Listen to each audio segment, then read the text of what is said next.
আজকে দেখো তোমার দাদাভাই কত বাজার এনেছে। রোজ তো রান্না করে দেখাই, আজকে তোমাদের বাজার আর কি কি রান্না হবে সব কেটেছি কখন থেকে। ওই দেখো বক্সে রয়েছে আবার গাজর, আবার লাউ এনেছে আজকে, কাঁচকলা, চিচিঙ্গি, করলা, কুমড়ো সব আজকে করবো না।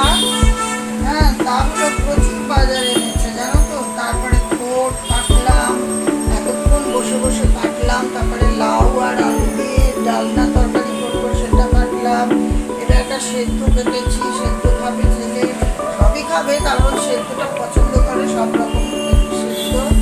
তারপরে তোমার লাউয়ের খোসা ছেঁচকি, এই কাটতে কাটতে কখন বসেছি জানো, কখন বসেছি। এই ঠোঁট ঠোঁট করবো, ঠোঁট কেটে রেখেছি, জলে ভিজিয়ে রেখেছি।